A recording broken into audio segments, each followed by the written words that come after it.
Hola, bienvenidos a un nuevo capítulo del curso de mecánica teórica. Hoy vamos a explicar la formulación hamiltoniana, que básicamente, aparte de explicar el hamiltoniano, que ya dijimos en el capítulo anterior, pues es dar las ecuaciones de la dinámica, las ecuaciones que han de seguir las variables Q y P para reproducir el movimiento del sistema. Además, hablaremos de los momentos generalizados y, si da tiempo, de los teoremas de conservación. Así que empezamos. Muy bien, pues vamos a empezar recordando un pequeño concepto que seguro que todos sabéis, que es que si por ejemplo tenemos una función de dos variables, por ejemplo, nosotros siempre podemos calcular la diferencial de esa función, que es esto de aquí, de manera que si alguien nos dice que el diferencial de una cierta función m es x por y al cuadrado diferencial de x más 4, entonces nosotros, en virtud de esta definición, siempre podremos decir que x por y al cuadrado necesariamente tiene que ser la derivada parcial de la función m con respecto de x, y esto la derivada parcial de m con respecto de y. ¿Vale? Esto es básicamente lo que quería refrescar. Teniendo en cuenta esto, entonces ya es muy fácil, porque ahora podemos centrarnos en la función h y calcular la diferencial del hamiltoniano. Pues bien, mirando aquí, vemos que la diferencial de h necesariamente, al depender de un montón de q's, un montón de p's y posiblemente el tiempo, pues si aplicamos la definición que he borrado, tendríamos la derivada de h con respecto de la primera q que nos encontremos por diferencial de esa q, más lo mismo con la siguiente, y así haríamos con todas las q's. Una vez hayamos acabado con las q's, vamos a ir con las p's. La derivada de h con respecto de p1, de p1, más, y así con todas las p's. Y cuando hayamos acabado con las p's, pues vamos al tiempo. Entonces será la derivada de h con respecto del tiempo por diferencial del tiempo. En forma compacta, esto es el sumatorio desde j igual 1 hasta n de la derivada parcial de h con respecto de qj, diferencial de qj, más, esto habría puesto todas las q's de forma compacta, y ahora ponemos todas las p's de forma compacta, y por separado el tiempo. Entonces voy a borrar esto. Esto sería la diferencial de h simplemente utilizando esta información. O sea, esto es absolutamente genérico. Esto es como no decir nada. Pero como nosotros sabemos que h es todo esto de aquí, pues entonces vamos a calcular diferencial de h sabiendo esa información. Pero podemos hacer una pequeña simplificación antes de hacerlo, que es decir que h efectivamente es el sumatorio de un montón de cosas. Vamos a poner j ya que he puesto j antes, pero esto directamente es lo que hemos llamado o hemos definido como la variable nueva, la p, en la transformada de Legendre, ¿no? Por tanto, en vez de poner todo esto, pues podemos poner directamente pues pj, y volvemos a escribir lo que hay, que es q punto i, y aparte tendremos la L que depende de Q punto y posiblemente del tiempo. Así que vamos a tener en cuenta que h tiene esta forma, y ahora sí vamos a calcular diferencial de h mirando aquí. Lo primero que nos encontramos es un sumatorio, que lo vamos a dejar igual, porque la diferencial de una suma es suma de diferenciales, y ahora vamos a diferenciar esto. Entonces aplicamos la regla de Leibniz y decimos, bueno, pues esto será la derivada de todo esto con respecto de p, j, por cierto aquí va una j, diferencial de pj, porque he derivado con respecto de pj, más la derivada de todo este rollo con respecto de la siguiente variable, que es qj punto diferencial de qj punto, ¿vale? Esto sería este término. Y aquí vamos a dejarlo un momento, ahora lo hacemos, pero es como estamos calculando las diferenciales, pues aquí también tenemos que calcular la diferencial de esta función, que ahora calcularemos. Si seguimos un poco, aparte del sumatorio, tenemos la derivada de esta cantidad con respecto de esta variable es simplemente lo que está multiplicando, la qj punto. Y lo vamos a multiplicar por diferencial de pj, que es justamente lo que tenemos aquí multiplicando. Y lo mismo, la derivada de todo esto con respecto de q punto, pues es simplemente lo que está multiplicando a esas q puntos. Así que tendremos pj multiplicado por esto, menos la diferencial de L, y todo esto está dentro del sumatorio. Perfecto. Y ahora solo tenemos que calcular el diferencial de L y lo sustituimos aquí. L, como he dicho, depende de Q, o sea, de las Qs, de las Q puntos y del tiempo. Por lo tanto, aplicamos la definición de diferencial, que es la derivada de L con respecto de Q, diferencial de Q, más la diferencial de L con respecto de Q punto, por la derivada de Q punto, más la derivada de L con respecto de T, por diferencial de T. Y nuevamente, si queremos hacerlo bien, tenemos que considerar la suma de todos estos. Perfecto. Así que esto es lo que vamos a poner la diferencial de L, y ponemos un corchete porque hay un menos. Seguimos. Vale, el sumatorio este de aquí y este sumatorio lo voy a agrupar en uno solo, porque sumatorio menos sumatorio es sumatorio de la resta. Voy a copiar esto, voy a copiar esto de aquí, pero recordando que aquí tenemos un menos, que es este menos de aquí. Y luego, por último, este menos multiplicado por este término, pues me va a quedar menos la derivada de L con respecto de T, diferencial de T. Y ahora voy a quitar este corchete y este corchete, lo cual hace que esto, este más, también se convierta en un menos. Y ya puedo quitar este corchete y ponerlo aquí, que es hasta donde llega el sumatorio.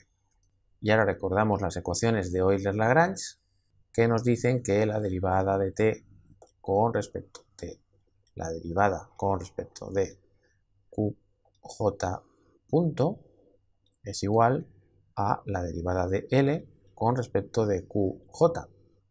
Y recordando que a esta variable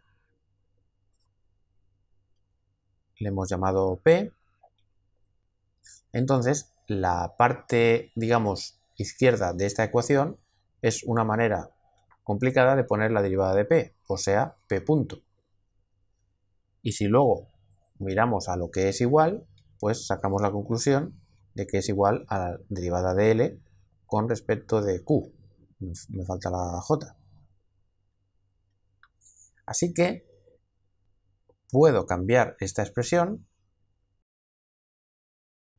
por P punto J, que es básicamente esta ecuación.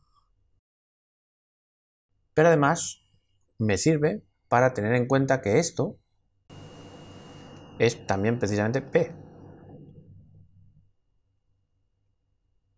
Bueno, básicamente vuelvo a esta definición. Así que si tengo en cuenta todas estas historias, tenemos P por dq punto y aquí tengo P por dq punto. Aquí tengo un signo más, aquí tengo un signo menos, por lo tanto esto se va con esto. Así que voy a tacharlo porque esto si no va a ser un follón. Y voy a sustituir por lo que es p.j. Así que la cosa queda bastante simplificada y que no se nos olvide que el sumatorio llega hasta aquí. Así que estas son dos formas alternativas de calcular la diferencial de h. Primero en forma genérica, que es como no hacer nada, y luego teniendo en cuenta la forma explícita que tiene el hamiltoniano y además teniendo en cuenta las ecuaciones de Euler-Lagrange, que son básicamente el ingrediente necesario para saber la dinámica de una partícula, las ecuaciones de Lagrange, que son básicamente lo equivalente a las ecuaciones de Newton. Y ahora sí que ya podemos empezar a comparar. Vamos a buscar dp en la ecuación de arriba y lo encontramos aquí. Eso significa que no hay más remedio que lo que acompaña a dp tenga que ser igual, lo cual nos da la primera ecuación de Hamilton. Y luego, si miramos diferencial de q y miramos aquí también, bueno, aquí tendría que haber una j, pero bueno, ya me entendéis, es el índice, ¿no? Pues mirando tenemos que esta parcial tiene que ser igual, cuidado que aquí hay un menos, pues esa parcial tiene que ser igual a esto de aquí, lo que nos da la segunda ecuación de Hamilton, que es básicamente esto de aquí. Y además nos dice una sorpresa, nos dice que como esto tiene que ser igual a esto, lo que nos dice es que menos parcial de L con respecto de t, pero derivada parcial, es lo mismo que la derivada parcial de h con respecto de t cambiado de signo. Pero nosotros teníamos esta ecuación del capítulo anterior, luego podemos cambiar esto por lo que pone aquí, que es la derivada total de h con respecto del tiempo. Esto nos da una sorpresa mayúscula, porque si queremos saber la derivada total de h con respecto del tiempo, o sea, ver si esto cambia realmente con el tiempo, solo nos basta con calcular la parcial, o sea, ver si el tiempo aparece explícitamente o no en el hamiltoniano, lo cual nos da un poder inconmensurable, porque eso significa que, oye, mira, si el hamiltoniano no depende explícitamente del tiempo, se va a conservar en el tiempo, lo cual es maravilloso.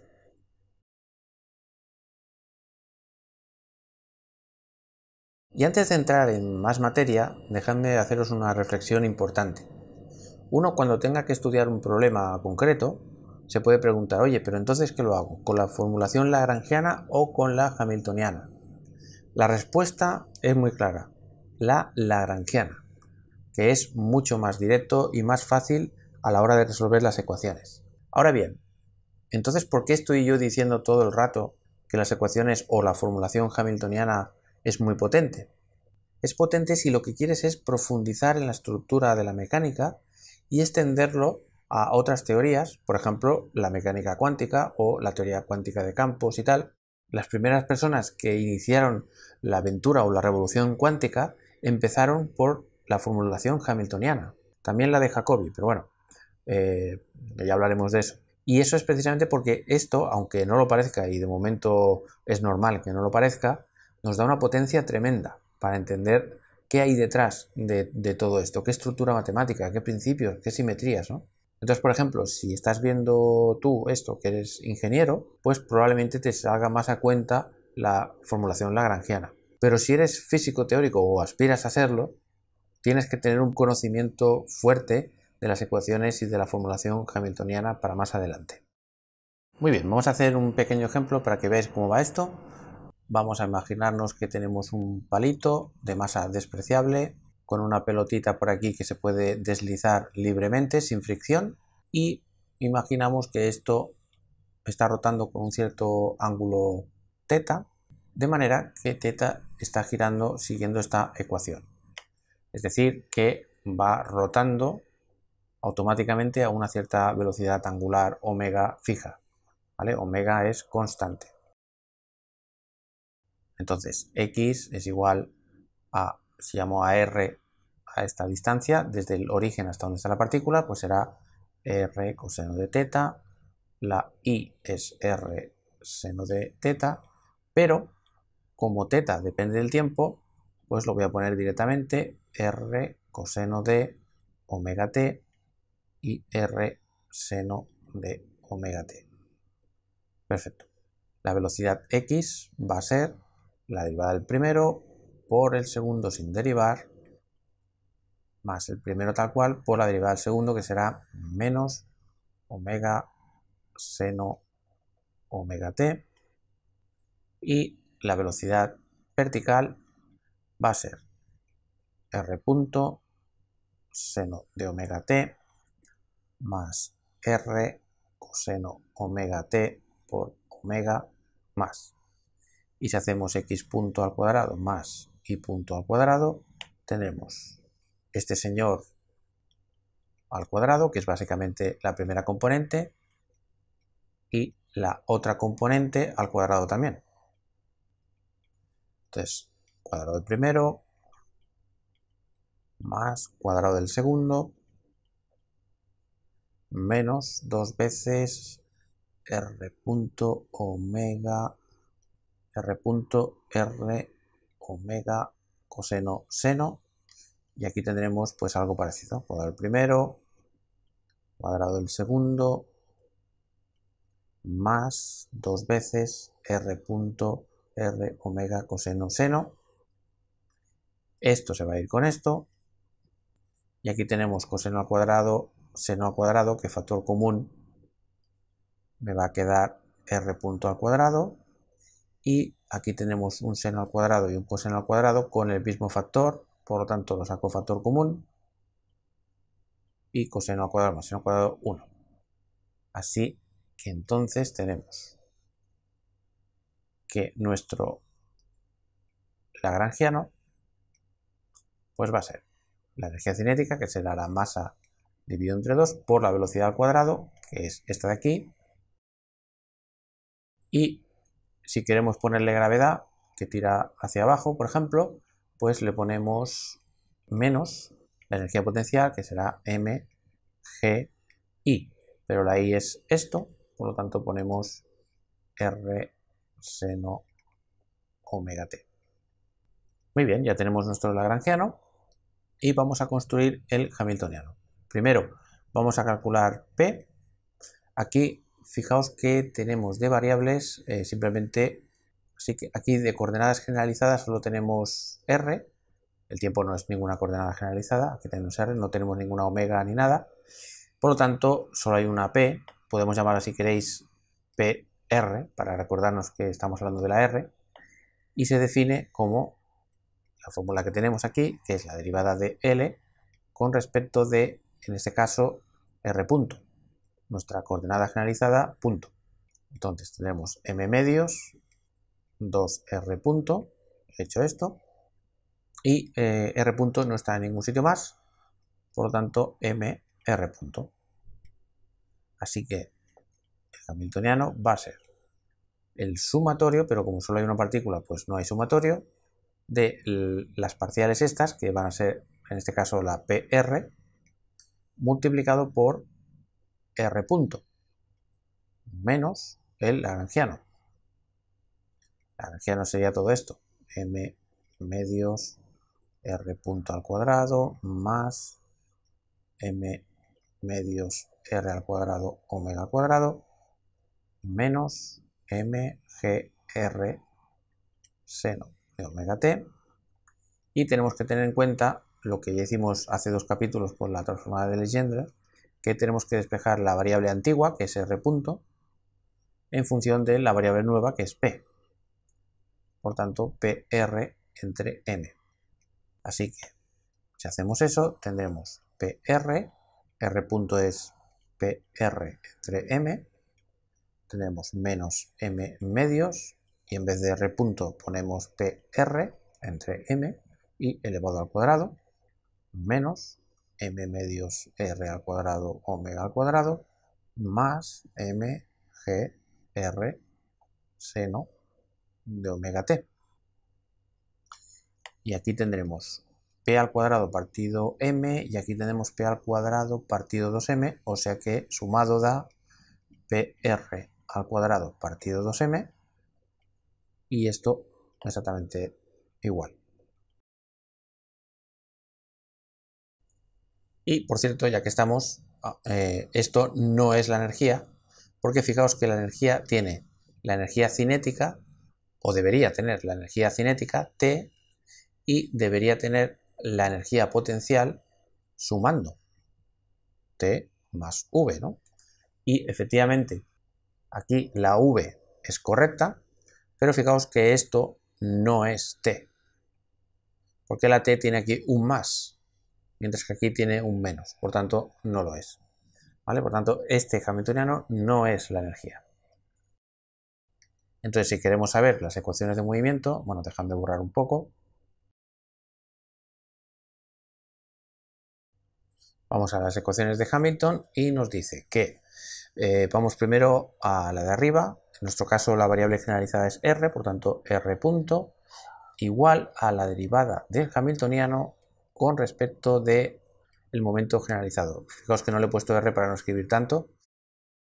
Bueno, pues en este caso, de todo el hamiltoniano, el único término que tiene p es este primero, así que nos queda pues p partido m directamente. Ya tenemos la primera ecuación, y la segunda ecuación, esta de aquí, nos dice que p punto tiene que ser igual a menos la derivada del hamiltoniano con respecto a la variable generalizada, que en este caso es r. Entonces ponemos el menos, ponemos un corchete y vemos que aquí hay una r, por tanto va a ser menos m r omega al cuadrado, porque este 2 se va con este 2, perfecto. Y aquí tenemos una r más, así que más mg seno de omega t, o sea que p punto es igual a m r omega al cuadrado menos mg seno de omega t. Entonces, no vamos ahora a tratar de resolver esto, entre otras cosas porque teniendo un seno aquí pues lo hace bastante complicado, pero una posible estrategia es volver a derivar la ecuación de arriba con respecto del tiempo, y entonces nos queda pues p punto partido m, así que puedo despejar p punto, que es m r dos puntos, y sustituir aquí, y entonces nos queda una única ecuación para la r que podemos resolver, por ejemplo, numéricamente o de la manera que sea. Y no hay más. Básicamente, esto sería un poco el asunto. Ya digo que no merece la pena resolver problemas a partir de Hamilton, ¿vale? Pero sí que va a merecer la pena para lo que vamos a hacer precisamente ahora, que es explorar lo que serían, digamos, las leyes de conservación. La primera cosa que quiero decir es que estas P's que obtenemos se llaman momentos canónicos conjugados, y es directamente lo que ya sabemos, la derivada de L con respecto de Q. Perdón, me falta el punto. Estoy otorgando un nombre a esto, simplemente, ¿vale? Que sepáis que esto se llama, de hecho lo voy a apuntar aquí. Muy bien, ya lo tengo aquí apuntado, y ahora vamos a el siguiente concepto importantísimo, que son las leyes de conservación. Bueno, para el caso de las leyes de conservación, vamos a centrarnos momentáneamente en dos, digamos, premisas, ¿no? Que la energía cinética es una función homogénea de grado 2 y que el potencial solo depende de las posiciones. Cuando digo posiciones me refiero en realidad de las Qs, las coordenadas generalizadas. Claro, en esta circunstancia h es igual a e. Muy bien, entonces en este contexto tenemos, gracias a las ecuaciones de Hamilton, dos cosas muy interesantes. La primera es que si el hamiltoniano no depende de las Qs, entonces por esta segunda ecuación de aquí tenemos que las P puntos pues van a ser 0, porque la derivada de h con respecto de Q, si las Q no aparecen explícitamente, o alguna de las Qs, en concreto la QJ, digamos, ¿no? Bueno, pues la P.J pues va a ser 0. Y eso significa que PJ va a ser una constante del movimiento, que significa que a medida que la partícula se vaya moviendo, esta magnitud P va a permanecer constante. Esto es la primera cosa que quiere decir. Y la segunda cosa es que si H no depende explícitamente del tiempo, entonces mirando aquí tenemos que H también va a ser H, y en concreto en esta restricción la energía, pues va a ser una constante en el tiempo. Entonces, antes de entrar en algún ejemplo de la vida terrenal, déjame deciros unas reflexiones rápidas. Imaginad que nosotros queremos construir una nueva teoría y estamos convencidos de que esa teoría vale ahora, también fue correcta en el pasado y esperemos que sea correcta en el futuro. Por tanto, esa teoría, sus leyes fundamentales, no deberían depender de si es 2019 o 1974 o en qué año la descubramos, ¿vale? Por tanto, no debería depender del tiempo. Supongamos también, esto es digamos nuestra primera petición, ¿no? Y supongamos que tenemos otra segunda petición, que es que las leyes no dependan de si estoy aquí o allí. Por ejemplo, las leyes de Newton sabemos que aquí en la Tierra pues valen, pero también hemos podido comprobar que en Marte también valen, por ejemplo. Cuando digo que las leyes de Newton valen, ya me entendéis en el sentido aproximado, porque luego vino Einstein y lo retocó todo, ¿no? Pero ya me entendéis el concepto. Que si en la Tierra valieran y en Marte no valieran, pues vaya, ya ves tú qué leyes, ¿no? Tienen que valer en todos los sitios. Y disculpad que me falta una última petición, es que vamos a imaginar que no dependan de la dirección o de la orientación en la que estoy. Esto es como si digo que si por ejemplo estoy en la Tierra y estoy con esta orientación, por ejemplo mirando para arriba, las leyes de Newton valen, y cuando me doy la vuelta y me inclino en otra dirección, pues ya no valen, ¿no? Eso sería absurdo. Por tanto, si tenemos leyes que no dependen del tiempo, que no dependen de si estoy aquí o allí, y no depende de la orientación que yo tengo, esto se dice que es una teoría que respeta la isotropía y la homogeneidad. Cuidado, porque cuando digo todo esto no estoy diciendo que, o sea, lógicamente, si yo tengo una partícula que está aislada en el espacio exterior, pues o bien está en reposo o en movimiento rectilíneo, ¿no? Mientras que si estamos cerca de la Tierra, pues igual empieza a orbitar. Por tanto, el comportamiento de esta gente es diferente. Tengamos en cuenta que lo que estoy diciendo no es cómo se va a mover un sistema en concreto, sino las leyes que gobiernan el movimiento de esta partícula, que sean las mismas leyes que gobiernen el comportamiento de esta partícula, las mismas leyes. El manual de instrucciones de las leyes, que en este caso serían las leyes de Newton. Entonces, todos estos tres puntos que yo estoy diciendo, básicamente se refieren a que no cambie con respecto al tiempo, que sea invariante bajo traslaciones y que sean invariantes bajo rotaciones. Y por cierto, como curiosidad, deciros que la relatividad especial de Einstein se basa en estos tres puntos, pero añade otros dos puntos más. Lo digo como curiosidad. El cuarto punto es que c es una constante, o sea, la velocidad de la luz. Y el punto quinto sería que las leyes tienen que ser de la misma forma o invariantes en cualquier sistema de referencia inercial. Bueno, esto en cierta manera también se podía camuflar mezclando todos estos tres puntos. Donde, digamos, se marca la diferencia en la relatividad especial es precisamente en esto. ¿Vale? Quiero decir que estos ingredientes, tanto este como este, son los que por defecto tenemos que pedir.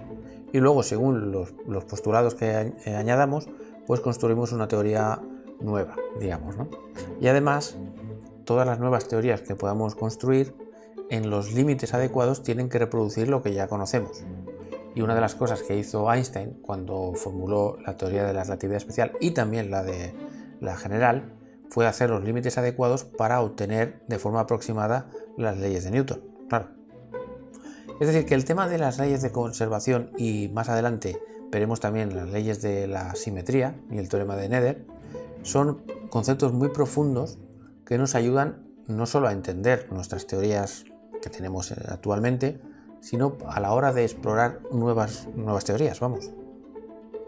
Y como veremos en el capítulo siguiente, para cada ley de conservación vamos a ver que existe asociada una simetría. Pero esto solo lo digo ahora como aperitivo, porque esto es precisamente lo que haremos en el capítulo siguiente con el teorema de Nether y tal. Es decir, que las sorpresas aún no han acabado. De momento nosotros ahora no vamos a contemplar esto de las simetrías ni nada de eso, pero que sepáis que hay un montón de sorpresas aguardándonos en el capítulo siguiente, que es la exploración del bonito y maravilloso teorema de Nether, ¿vale? Nada, vamos a hacer un ejemplo rápido para ver un poco, poner en práctica todas estas cosas. Vamos a imaginar que tenemos encima de la mesa, por tanto no vamos a poner gravedad, o si queréis la gravedad entraría hacia adentro de la pizarra, ¿vale? Por tanto es como si no hubiera gravedad. O sea, tenéis que imaginaros que estoy poniendo mi eje X y mi eje Y puesto encima de una mesa, ¿vale? Y es una mesa que no tiene fricción. Y encima de esa mesa pongo una partícula que está enganchada al origen con un muelle, que tiene una cierta constante K. Y esta partícula tiene una masa m. Vale, pues vamos a construir el hamiltoniano y vamos a ver si aquí hay algo que se conserve o no.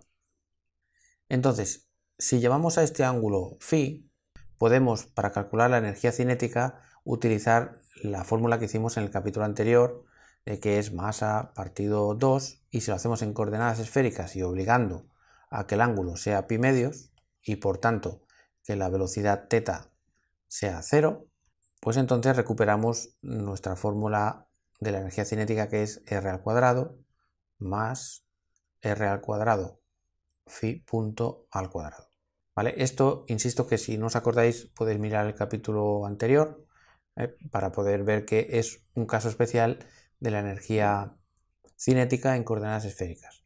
Eso sí, dejadme recordaros que cuando digo que el ángulo es pi medios, lo que estoy diciendo es que bajamos abajo del todo, el palo, por así decirlo, para que este ángulo sea pi medios, y significa que podamos estar en el eje X y en el eje Y. Y recordad que este ángulo es el ángulo phi, que es el que va, digamos, recorriendo la mesa, ¿vale? La superficie de la mesa que está en el plano XY. Y luego vamos a introducir la energía potencial. Como va a ser la de un muelle, tenemos que poner la constante del muelle dividido entre 2 y aquí tenemos que poner el desplazamiento al cuadrado. Así que si entramos con un poquito más de detalle, podemos decir que si tengo la pelota aquí y imagino que la longitud natural del muelle es esta, que es por ejemplo A, pues entonces esto sería lo que se ha desplazado, que es justamente lo que tengo que poner aquí. Si la distancia desde el origen hasta donde está la partícula, utilizando el teorema de Pitágoras, es x al cuadrado más y al cuadrado raíz, entonces si a todo esto le resto desde aquí hasta aquí, obtenemos lo que estamos buscando, que es lo que se estira o lo que se encoge, que es justamente lo que va aquí dentro. Por lo tanto, lo que va aquí dentro va a ser x cuadrado más y cuadrado raíz menos a al cuadrado. Esto ahora ya deja de ser t, ahora es el lagrangiano. Pero cuidado porque no he expresado esto en coordenadas polares, así que voy a sustituir esta raíz de x al cuadrado más y al cuadrado por algo que sea más apropiado en estas coordenadas, que es precisamente r, la distancia r, ¿vale? Muy bien. Vamos a hacer ahora uso de nuestros superpoderes y conocimientos y vamos a ver que H en este caso va a ser la energía. ¿Por qué? Porque si os fijáis, ahora la energía cinética es una función homogénea de grado 2, porque basta con sustituir por lambda r punto y lambda phi punto y comprobaréis enseguida que es lambda al cuadrado por t r punto phi punto. Por tanto, fantástico, homogénea de grado 2. Y luego, por otro lado, la energía potencial solo depende de las posiciones o las coordenadas, no depende ni del tiempo ni de las velocidades. Entonces, bajo estas dos suposiciones, recordad que el hamiltoniano es lo mismo que la energía. Y si es lo mismo que la energía, entonces el hamiltoniano, por narices, tiene que ser lo mismo que la energía, que es T más V. Por tanto, esto es una manera ultra rápida de calcular H, que va a ser lo mismo que esto, pero con el signo más. Eso sí, tenemos que cambiar a la nueva variable y entonces sí que no tenemos más remedio que calcular PR, por así decirlo, y Pφ, que son las nuevas variables, que son aquello que os he dicho antes que se llamaba momento canónico conjugado, ¿vale? Estas cosas. Entonces, en este caso, esto será la derivada de L con respecto de R, perdón, de R punto, y esto va a ser M, R punto, y ya no hay nada más por aquí, y ahora vamos a la derivada de L con respecto de phi punto, que esto básicamente va a ser M, R al cuadrado y phi punto. Por lo tanto, despejamos R punto, que va a ser PR entre M, y despejamos phi punto, que va a ser P phi partido mr al cuadrado, y lo vamos a sustituir en el hamiltoniano. Por lo tanto, tenemos m medios de r punto al cuadrado, o sea, PR partido m al cuadrado, más m medios r al cuadrado de phi punto al cuadrado, y phi punto es esto. Por lo tanto, P phi entre m r al cuadrado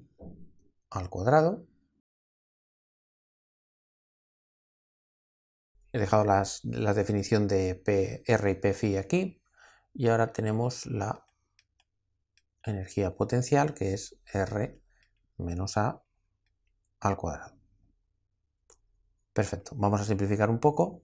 Tendremos PR al cuadrado partido 2m más, veamos, Pφ al cuadrado. Vamos a tener aquí m al cuadrado, con una m se va, queda un 2, R4, R2, queda un R2, más K medios R menos A al cuadrado. Perfecto.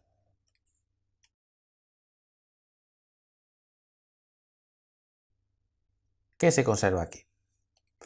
Bueno, para eso tenemos que mirar esta ecuación y tenemos que ver si el hamiltoniano depende o no explícitamente de las coordenadas generalizadas. Recordad que aquí las coordenadas generalizadas son, podemos poner que la 1, por ejemplo, es la R y que la otra es phi, por ejemplo, ¿no? Vale, pues vemos que el hamiltoniano depende de R, por lo tanto ahí no podemos hacer nada, pero vemos que en ningún lado está phi. Por lo tanto, si echamos mano a esto, veremos que P.phi es igual a 0, porque insisto que no depende H explícitamente de phi, lo cual nos lleva a que Pφ es una constante, lo que he dicho antes. O sea, nos lleva a que mr al cuadrado phi punto es una constante que la gente le suele llamar LZ. Enseguida vais a ver por qué. Por otro lado, vemos que H también se tiene que conservar. Básicamente porque mirando la fórmula esta de aquí, saber si H cambia o no con el tiempo es mirar si H depende explícitamente del tiempo. Aquí el tiempo no está en ningún sitio, por lo tanto H es una constante de movimiento. O, si queréis en este caso, la energía también es una constante. Otra constante del movimiento, como hemos visto, es h, o lo que es lo mismo en este caso, e. Porque si queremos ver cómo varía h, que en este caso también es e, con respecto del tiempo, vemos que tenemos que mirar a ver si el hamiltoniano depende explícitamente de una t del tiempo o no. Y aquí, como no vemos tiempo explícito por ningún lado, pues esto también va a ser una constante. Y esto nos permite, entre otras cosas, volver a copiar esta ecuación de aquí arriba, pero en vez de poner PR, ponemos mr punto, y entonces nos va a quedar m al cuadrado r punto al cuadrado entre 2m más lz al cuadrado. Recordad que he llamado a p phi lz, aunque da igual el nombre, ¿eh? Es una constante, entre 2mr al cuadrado más kr menos a al cuadrado partido 2, y esto es igual a una constante. Y entonces fijaos que aquí se pueden hacer muchas cosas. O sea, no lo voy a hacer en detalle, simplemente es para mostraros un poco lo que se podría hacer, ¿no? Podemos pasar a este lado restando esto, simplificamos una de las masas aquí con una aquí, y podríamos multiplicar todo esto por 2 entre m, de manera que se nos va esto de aquí. Y ahora podríamos finalmente quitar este cuadrado y hacer la raíz de esto. Y por último, en vez de r punto, podemos escribir dr entre dt. Y esto, aunque parezca pues muy raro, en el fondo nos sirve para resolver formalmente esta ecuación, porque ahora pasamos el dt al otro lado y pasamos esta señora dividiendo al otro lado e integramos a ambos lados. Y cuando integramos el lado derecho tendremos t más una cierta constante igual a esta integral, que de hecho podemos poner igual a 1 partido, déjame poner este raíz de 2m por aquí, y nos queda la integral de raíz e menos lz al cuadrado partido 2mr cuadrado menos k medios r menos a diferencial de r. Y tendríamos, bueno, esto se podría mirar en unas tablas y tal, hacer esta ecuación y ya está. No sé si es la mejor manera o más óptima de resolverlo, pero sería una posible manera de resolver este problema.